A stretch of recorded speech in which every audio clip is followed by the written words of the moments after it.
하나님의 말씀은 구약성경 열왕기하 20장 1절에서 7절을 제가 봉독에 올리겠습니다. 제 성경은 구약성경 598페이지에 기록되어 있습니다.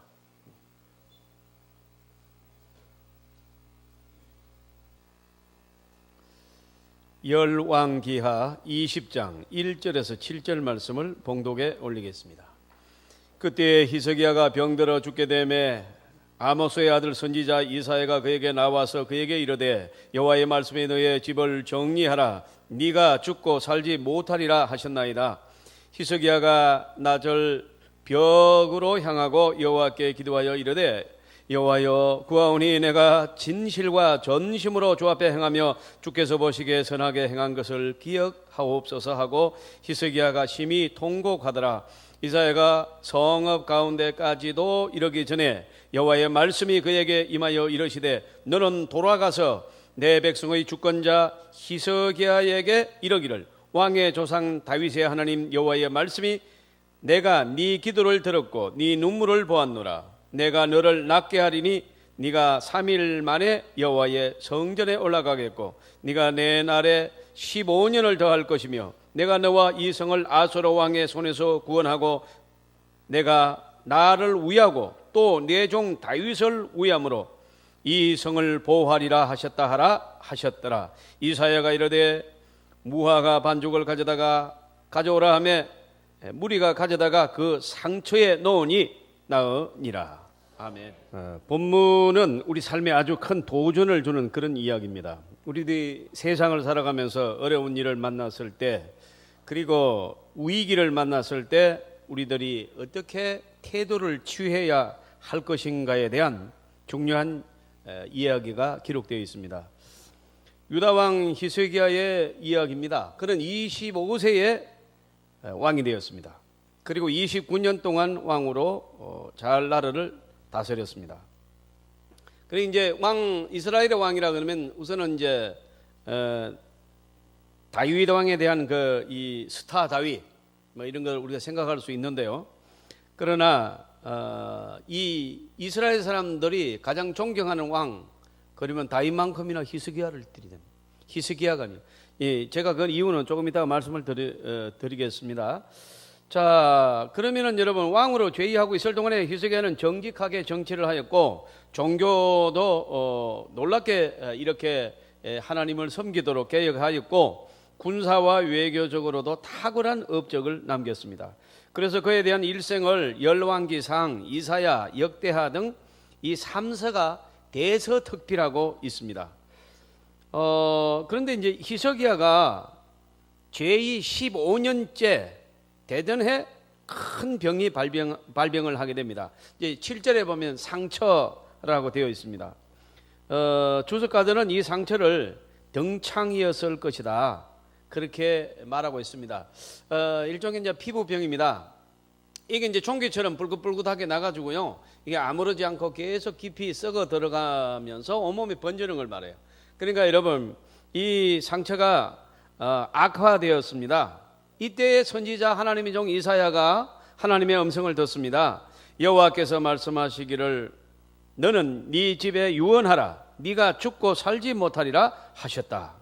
하나님께서 계시로 주신 하나님의 말씀을 이제 병을 앓고 있는 히스기야 왕에게 전달하는 장면이 오늘 여기에 나와 있습니다.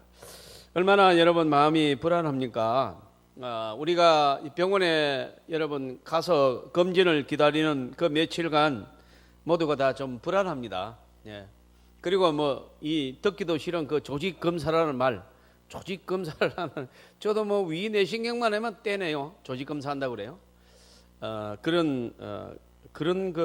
이 불안하죠. 예. 자, 그런데 여러분 이 조직 검사 정도가 아니고 하나님의 종이 하나님의 계시를 받아가지고 너가 이제 죽으니까 유언하라는 것입니다. 이때 여러분 이 소리를 듣자마자 돌아앉아 벽을 향하여 얼굴을 대고 하나님 앞에 심히 통곡하며 기도하는 장면이 오늘 이 적나라하게 나와 있습니다. 여러분 우리가 조직 검사를 했는데 결과가 나왔습니다. 암입니다. 살지 못합니다. 이런 통보를 받았을 때 여러분 얼마나 놀라겠습니까? 여러분 그런데 히스기야는 바로 그냥 그러면 암이면은 뭐 치료 방법이 있습니다. 요즘은 그러니까 암이라고 해서 죽는 건 아닙니다. 요즘.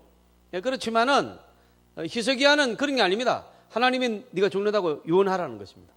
이거는 죽는 거죠. 그러니까 여러분 얼마나 기가 찰 이런 통보를 받았습니까? 그런데 히스기야가 여기에 하나님의 뜻이 그러느냐, 내 운명이 그렇게 되었느냐, 그러면 내가 인생을 정리하고 유언을 하고 그 후임자는 누구를 세우고 뭐 이렇게 돼야 되는데, 히스기야는 하나님을 향하여 기도하기 시작하는데 하나님 앞에 살려달라는 것입니다. 하나님의 계획을 바꿔달라는 것입니다. 그런데 여러분, 오늘 이 본문을 제가 읽어드릴 때 우리가 들었고 눈으로 봤지 않습니까? 그 결과부터 말합니다. 하나님은 히스기야의 기도를 들으시고 하나님의 계획을 바꾸십니다.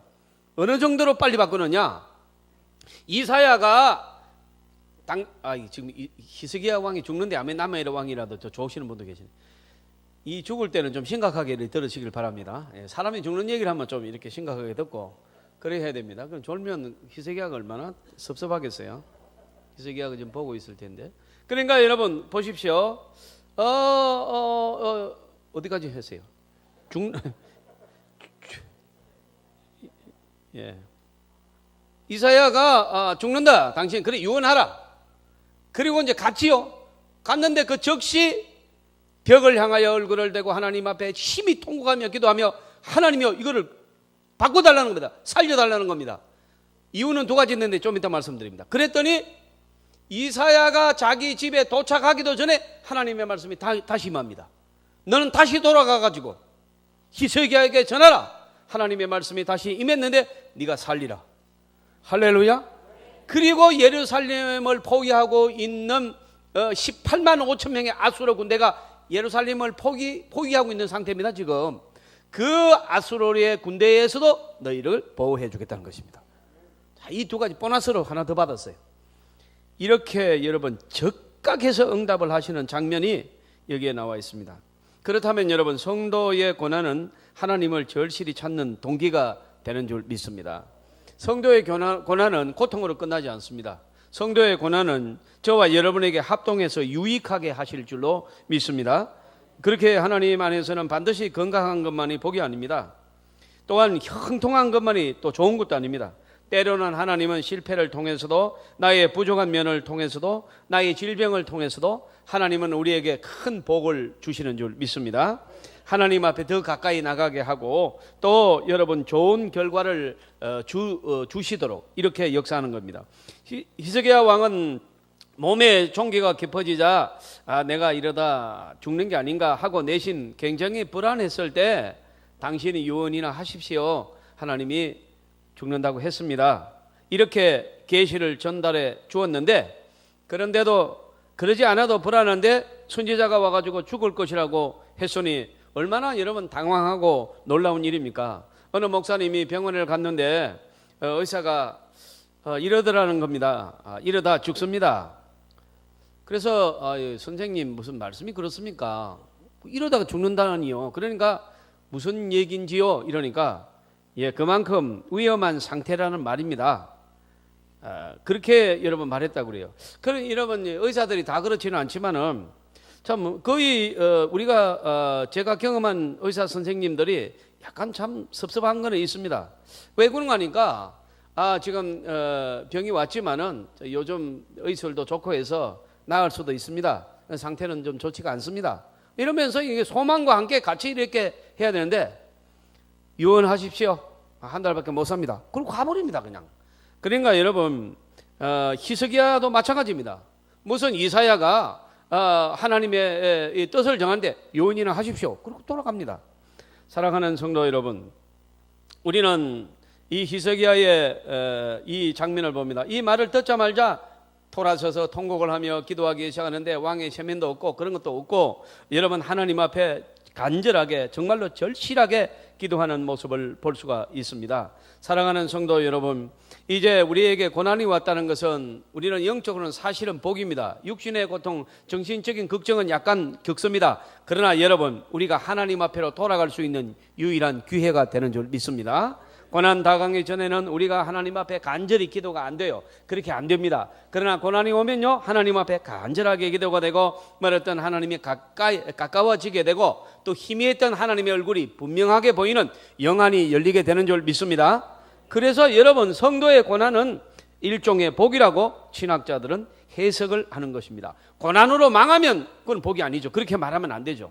남이 고난을 당하는데 복이라니요. 그러나 하나님의 자녀들은 그 고난이 결단코 고난으로 끝나지 않습니다. 반드시 하나님께서 복을 주실 줄 믿습니다. 그래서 여러분, 분명히 말하는 것입니다. 성도의 참된 기도는 하나님이 반드시 응답하신다는 사실이 오늘 본문에 나와 있습니다. 히스기야 왕이 이사야 선지자로부터 죽겠다는 전가를 받자마자 간절한 마음으로 부르짖어 기도합니다. 그런데 이렇게 간절히 기도하는 이유가 아까 제가 두 가지 있다고 그랬습니다. 첫째는 뭔가니까, 여러분, 이제 개인적인 입장입니다. 왕이 된 지 14년째, 나이 39세. 얼마나 여러분 이제 좋을 때입니까? 또 여러분 14년 정도의 이 정치를 하다 보니까 이제는 좀 이제 감도 잡았습니다. 그리고 여러분, 백성을 위해서 어떤 일을 해야 될 것인가 이제 좀 알기 시작하고, 또 39세라 그러면 황금 시대입니다. 여러분, 이렇게 좋을 때 죽게 됐다니 도저히 히스기야는 여러분 정말로 받아들이기가 힘듭니다. 이렇게 잘 나가고 있는데 여러분, 병이 들은 것입니다. 사랑하는 성도 여러분, 인생이라는 것은 잘 나갈 때 조심하셔야 됩니다. 여러분, 성경에 보면 일어선 자 넘어질까 조심하라 했습니다. 여러분, 우리가 신앙의 어떤, 그래도 내가 초보 단계는 아니지 생각이 드십니까? 한순간에 우리는 범죄할 수 있습니다. 한순간에 마지막까지 바닥까지 내려갑니다. 여러분, 뭐 그냥 기도를 그렇게 많이 하고 뭐 책을 저술하고 또 여러분 뭐 신학을 하고 또 목회를 하고 있는 이 목사들도 한순간에 없어지는 사람이 한두 사람 아닙니다. 여러분, 사랑하는 성도 여러분, 저와 여러분이 영적으로 육적으로 아무리 여러분 잘 되어도 항상 하나님 앞에 우리 장로님 기도하신 대로 겸손하고 또 하나님께 간절한 마음으로 기도하시기를 게을리하지 않기를 주님의 이름으로 축원합니다. 네. 그래서 여러분, 이 히스기야는 이것 때문에 도무지 하나님 나에게 기회를 더 달라는 겁니다. 개인적인 이유입니다. 두 번째는 아수르 왕 사네립이 이미 말씀드린 대로 18만 5천 명의 군대를 끌고 와서 예루살렘을 포위하고 있습니다. 자, 그러면 아수르는 어떤 나라냐? 지금 중국 같은 나라입니다. 여러분, 엄청난 인구가 있습니다. 엄청난 여러분 군사력이 있습니다. 우선 18만 5천 명을 여러분 이 왕 사네립이 딱 끌고 와가지고 예루살렘 딱 포위했습니다. 명령만 내리면 함락이고 수많은 여러분 생명이 죽음으로 변합니다. 시체로 변할 거예요. 피비린내가 날 것입니다. 자, 이런 가운데 여러분 왜 버티고 있느냐? 히스기야가 원체 하나님 앞에 도와달라고 기도하니까 여러분, 하나님께서 이상하게 아수르의 군대가 불안해서 공격하기를 주저하고 있는데 히스기야가 죽었다. 이렇게 되면요, 바로 쳐들어와 버립니다. 자, 이러한 국가적인 위기가 여러분 있습니다. 그래서 여러분, 벽을 향하여 통곡하며 간절히 기도하는, 여러분, 이 기도가 얼마나 간절했겠습니까? 여기서 우리가 한 가지 알 것이 있는데 여러분 꼭 기억하시길 바랍니다. 성도들의 간절한 기도, 눈물의 기도는 반드시 하나님이 들어주신다는 사실입니다. 성도의 참된 기도를 하나님이 반드시 응답하십니다. 그래서 기도의 요소 중 가장 중요한 요소가 뭐냐? 간절함과 눈물입니다. 미사역으로 쓰지 않아도 관계없습니다. 무슨 여러분 성경의 구절을 막 이렇게 막 애우면서 기도하지 않아도 그런 문제가 안 됩니다. 여러분, 응답받는 기도의 비결은 간절함입니다. 그리고 눈물인 줄 믿습니다. 5절을 보면은 내가 네 눈물을 보았노라 이렇게 기록되어 있습니다. 하나님은 좀처럼 계획을 바꾸시는 분이 아닙니다. 하나님의 계획을 바꾸면요, 하나님에 대한 권위에 대한 문제가 생겨요. 이렇게 하신다고 해놓고 전부 바꾼다. 그러면 하나님을 어떻게 믿어요? 그래서 여러분, 히스기야를 여기서 마감시키기로 해서 통보까지 했는데도 불구하고 얼마나 간절히 기도하고 얼마나 여러분 뜨거운 눈물로 하나님께 호소했던지 하나님은 순간에 그냥 여러분 계획을 바꾸셔버립니다. 성도의 눈물은 하나님을 이기는 엄청난 무기입니다.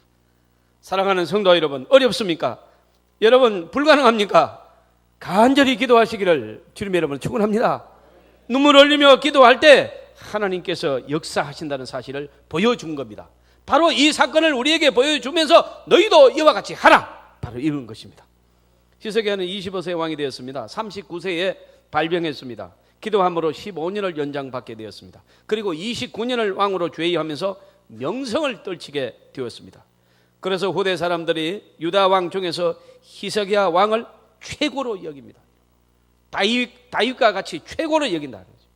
그 결과 히스기야의 이야기가 역사서 3서, 즉 이사야 38장, 열왕기하 20장, 역대하 32장에서 15페이지의 분량으로 대서특필하고 있는 것입니다. 무엇 때문에요? 히스기야의 이 간절한 기도 하나를 여러분 15페이지를 따라서 우리에게 전달하고 있는 것입니다. 그 이유가 무엇입니까? 간절히 눈물로 기도하는 것은 들어주겠다는 하나님의 음성입니다. 사람들은 대부분 어려운 일을 당하면요, 위기 때가 되면 방법을 찾아갑니다. 그런데 히스기야는 곧바로 하나님 앞에 기도하고 호소하고 눈물을 흘리면서 기도합니다. 그래서 히스기야는 응답을 받아냅니다. 이 부분을 유념하셔야 됩니다. 평소에 믿음은 우리가 좋다, 또 믿음이 적다, 믿음이 크다, 그렇게 말할 수 없습니다. 그러나 여러분, 신앙인은 어려움을 당할 때 바로 그 신앙의 결과가 나타나는 것입니다. 사무엘하 24장을 보면 다윗이 요압에게 인구 조사를 하라고 명령하는 것을 얼마 전에 제가 설교했습니다. 그 요압이 찬성했습니까? 반대했습니까? 반대했습니다. 인구 조사를 왜 합니까? 지금까지 우리가 군사의 숫자 가지고 전쟁에서 이겼습니까? 언제 우리가 싸워서 이긴 적이 있습니까? 전부 하나님께서 도와주셔가지고 모든 전쟁을 이겼는데, 지금 인구조사 이러면 소위 말해서 호구조사를 하라는 게 아니고 사실은 인구조사를 빌미로 하여서 군사가 몇 명이냐 이걸 파악하라는 것입니다. 다윗이 여러분 위대한 종 같아도 우리와 똑같은 평범한 다윗이라고, 보통 사람 다윗이라고 지난 아마 차장 예배 때 우리가 설교하는 걸 기억합니다. 여러분 이러면 다윗도, 그 신앙인 다윗도, 시편 150편의 시를 막 올린 다윗도 순간적으로 여러분 하나님의 은혜를 잃어버리고 사람 숫자를 파악하고 여러분 그 숫자를 이길 수 있느냐 계산하기 시작합니다. 사랑하는 성도 여러분, 어려우면 사람이 지푸라기라도 잡는 심정으로 이곳저곳 찾아가기도 하고 점쟁이도 찾아갑니다. 우리 민족은 오랜 무속의 영향을 받은 민족입니다. 그래서 기독교인들도 점쟁이 흉내를 내는 사람이 얼마나 많아요.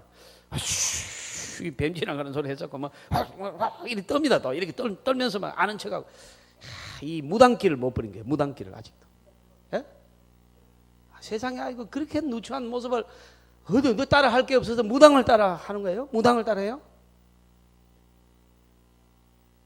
우리나라 통계 여러분, 물론 신앙이 없이도 이제 교회에 많이 나올 수 있기 때문에 점쟁이에 대한 이야기, 운명론에 대한 얘기가 많고, 팔자, 타령, 이게 다 팔자다 이게. 그 내 팔자가 그렇다 이게. 나 시집 2번 갈 팔자다 이게. 팔자. 무슨 팔자가 시집을 2번 갈 팔자가 정해져 있습니까? 그런 영화가 많네. 이게 주름이 있으면 이렇게 망하고 흥하고, 왕이 되면 주름 수술하고 여러분, 이 점집을 드나드는 사람의 중에 소수가 기독교인이라는 사실을 말합니다. 우리 교회 어떤 젊은 분이 주일날 교회 오다가 점쟁이 집으로 갔대요. 지금 이제 이사 가서 제가 말씀드립니다. 좀 봐주세요 이러니까 점쟁이가 가면 보더니 예수 믿는 것 같은데 예수 안 믿어요. 교회에 다닙니다. 교회 나가 예수는 잘 믿으세요. 나가세요. 그랬더니 그걸 또 나한테 얘기해요. 무슨 자랑이라고. 자, 이러니까 여러분 얼마나 이게 창피합니까, 여러분? 그래 운명이 그러면 여러분 우리가 노력할 것이 뭐가 있습니까, 여러분? 시집 2번 가기로 운명되어 있으면 시집 2번 가야 되겠네요, 그러면? 사랑하는 성도 여러분, 성경 임금이 하루는 자기 사주와 똑같은 여인이 있다는 소식을 듣고 여봐라, 그 여인을 불러오라. 그래서 불렀어요. 그래서 이제 다시 확인했어요. 생년월일, 난시 똑같아요. 세상에 이럴 수가 있습니까? 그래서 그러면 사주가 똑같다. 사주를 보는 사람 불렀어요. 이 여인과 내 사주가 같은지 확인하라. 예, 태하 똑같습니다. 그래, 그럼 너희들 다 물러가라. 여인만 남아라. 여인에게 물어봤습니다. 이 성적이 세자로 책봉, 형제간들 중에서 여러분 이를테면 왕의 제목으로 책봉되던 그 해에 이 여인을 따져서 너 그때 몇 년도 몇 월 며칠 몇 월 달 정도에 뭐 했느냐 이러니까 예, 아버지를 잃은 거예요. 나는 왕으로 간택됐는데 너는 세자로 책봉됐는데 너는 아버지를 잃었느냐? 이게 사주가 안 맞아요. 그럼 동네 이장이라도 돼야지. 이거 안 되는 거예요. 그래서 두 번째, 이제 왕으로 즉위했을 때 네가 뭐 했느냐 이러니까 남편이 죽었어요. 그리고 지금 어떻게 사는 거니까 얻어먹고 다닌다는 거예요. 그래서 성종이 사주책을 다 불태우라. 이거는 국민들을 우롱하고 백성들의 도전의식을 없애는 것이라고 성적이 전부 불태우라고. 사랑하는 성도 여러분, 운명론이나 팔자의식은 사람으로 하여금 길을 꺾어놓고 의지를 꺾어놓습니다. 개선하려는 태도, 도전을 완전히 여러분 좌절시키는 것입니다. 벼룩이 여러분 높이 뜁니다. 여러분 벼룩이 얼마나 높이 뛰는지 몰라요. 그런데 여러분 붓뚜껑이 한 3cm, 5cm 되는 붓뚜껑 안에 한 달 정도 가둬놓으면요, 내놔도 딱 3cm만 뛴다고 그래요. 왜? 이게 늘 3cm만 뛰어봤기 때문에 이게 습관이 돼가지고 그만 3cm만 뛴다는 거예요. 건봉을 키우다가 유리로 여러분 가운데 딱 막으면 건봉화가 석 다니다가 가운데 유리가 팍 막히죠. 돌아가고 또 헤팅, 이거 아픈데 또 돌아가요. 아무리 여러분 물고기 머리라도 이게요 한 달간 이러면 여기 뭐가 있거나 하고 안 부딪힌다는 겁니다. 예, 지금은 자도 돼요. 물고기 부딪히는 거야 뭐 어떻게 해요? 이게 아까 히스기야 왕 죽을 때는 자면 안 됩니다. 이렇게 이제 이런데 한 달 있다가 여러분 유리관을 싹 떼면은 거기 유리관이 있는 줄 알고 절대로 그 침범하는 이렇게 돌아간다는 거예요. 이게 뭔가 하니까 습관이라는 거예요. 이렇게 여러분 우리는 사주, 팔자, 운명 뭐 이런 것들로 여러분 얼마나 습관 들여져 우리 뼛속 깊이 들어온 것입니까? 사랑하는 성도 여러분, 오늘 히스기야는 이 본문은 오늘 그러한 사주, 팔자, 운명을 한 번에 여러분 일축시키는 멋진 장면이 되는 줄 믿습니다. 사랑하는 성도 여러분, 우리가 이렇게 살다가 죽으라고 되어 있습니까? 그자가 운명론자입니다. 여러분, 저와 여러분은 하나님 앞에 기도하고 노력하고 선한 일을 많이 하면 한없이 복을 받게 될 줄로 믿습니다. 한도 없이 받습니다. 여러분, 이거는 누구도 정하지 않았습니다. 하나님이 그래서 내가 너에게 자유의지를 주겠다. 네가 주 안에서 마음대로 심으라. 많이 심으라. 많이 거두게 될 것이다. 오늘 우리에게 말씀하신 줄 믿습니다. 우리는 히스기야를 통해서 기도를 심어야 됩니다. 또 하나의 인물을 보면 한나가 있습니다. 한나는 무자한 자라 그랬습니다. 자식이 없습니다. 우리나라와 이스라엘이 별반 틀리지 않습니다. 우리나라에도요, 여러분 이 아들을 못 낳는 여인들이 받은 그 서름과 고통은 말로 다 못합니다. 지금은 여러분 딸 낳아야 여러분 큰 소리도 치고 또 이 딸이 아들 아들 몸지 않고 사실은 이 딸을 놓는 데 대해서 하나도 여러분 이 격화하는 사람이 없고 불만이 없습니다. 그런데 여러분 저희 어머님 때문에도 이번에 제가 고향 가서 알았는데요, 우리 어머니가 딸 셋을 줄줄이 낳았대요. 시집 가자마자 딸 셋을 낳자 우리 할머니가 불러다가 야, 너 섭섭하게 생각하지 마라. 너는 딸밭에 못 낳으니 이래가지고는 안 되니까 다른 데 가서 아들 낳아도 너는 말하면 안 된다. 우리 할머니는 그랬다는 거예요. 그리고 우리 어머니 아무 말도 못하고 나왔다는 거예요. 왜 아들을 못 낳으니까. 뭐 이러면 생물학적으로 아들, 딸이 여자아이가 관계가 없다는 거 그런 걸 모릅니다. 그때는. 그러니까 여러분 한나는 이 이스라엘도 마찬가지고 아들을 못 낳으면요 묘해요. 이거는 여러분 성경에 보면은 아브라함이 여러분 사라가 아들을 못 낳으니까 뭐예요? 여종을 통해서 또 이상한 짓을 하지요. 마찬가지예요. 그러니까 이 한나는 여러분 아들을 낳지 못해서 얼마나 여러분 그렇게 도무지 낳지 못한다. 나을 수 없는 운명이다. 막 수많은 사람들이 그렇게 그를 생각했는데 한나는 하나님의 전에 나가 심정을 통하는 기도를 합니다. 하나님이여 나에게 아들을 주시면 하나님의 종으로 바치겠나이다. 얼마나 간절히 기도했는지 여러분 입은 움직이는데 아주 간절하면 사람이 말이 안 나와요. 기가 찬다 그러죠. 그래서 여러분 간절히 기도 얼굴이 빨갛게 여러분 달아올랐는데 말소리는 들리지 않고 입만 움직이니까 엘리 제사장 지금으로 말하면 담임 목사가 가가지고 여러분 큰 실수를 합니다. 이복의 여인 한나여 내가 사정은 알겠지만 이제 술을 좀만 끊게나 그 술을 먹고 와서 엄주 기도를 해서는 되겠는가 이렇게 여러분 오해를 했습니다. 그러나 여러분 이 한나는 목사님이 제가 지금 기도를 열심히 해서 얼굴이 붉어졌는데 술을 먹다니요 섭섭합니다 그렇게 말하지 않고 내 주여 내가 술을 먹은 것이 아니라 하나님 앞에 심정을 통하는 기도를 했나이다. 자, 여러분 간절한 사람은요 시비 붙지 않습니다. 누가 뭐라고 무슨 면박을 줘도 그런데 기인하지 않고 내 목적은 뭐냐? 응답받는 것입니다. 여러분 이렇게 기도하시기를 주님의 이름으로 축원합니다. 막 기도하는데 그런 말을 할 수 있게 목사님이 나를 오해할 수 있습니까? 술을 끊으라니요. 벌써 그런 기도의 응답에 대한 간절함이 없다는 얘기. 사랑하는 성도 여러분, 그랬더니 엘리가 적과 그를 사과하며 안수기도 해주면서 하나님이 너희에게 아들을 달라고 안수기도하는데 그 다음에 아들을 낳는데 그 유명한 사무엘이 탄생하는 줄 믿습니다. 응답을 받았습니다. 운명을 바꾸었습니다. 여러분 오늘 설교 제목을 여러분 한번 보시기를 바랍니다. 자, 한번 읽겠습니다. 시작. 운명을 거슬려 사는 삶. 사랑하는 성도 여러분, 우리는 운명이 여러분 어떻게 됐는지 여러분 우리는 신경 쓰지 않습니다. 운명이라는 없기 때문입니다. 우리는 하나님의 은혜를 받고 기도하면 주님이 그 기도대로 응답하실 줄 믿습니다. 열심히 노력하면 반드시 하나님이 축복하실 줄 믿습니다. 우리는 여러분 이 두 가지의 여러분 운명에 도전하는 히스기야와 한나의 삶을 잠깐 소개했습니다. 오늘 우리에게도 이런 기도가 있다면 주어진 환경과 여러분 저와 여러분의 장래가 얼마든지 바뀔 수 있다는 사실을 확신하시기를 주님의 이름으로 축원합니다. 자, 여러분 우리는 어떤 가운데 처해들 무슨 어림아도 굴하지 않기를 바랍니다. 열심히 기도하며 이사야 선지자가 집에 도착하기도 전에 하나님의 음성이 들려왔습니다. 이 여러분 본문만을 생각하고 기도에 불붙는 교회가 되시기를 주님의 이름으로 축원합니다.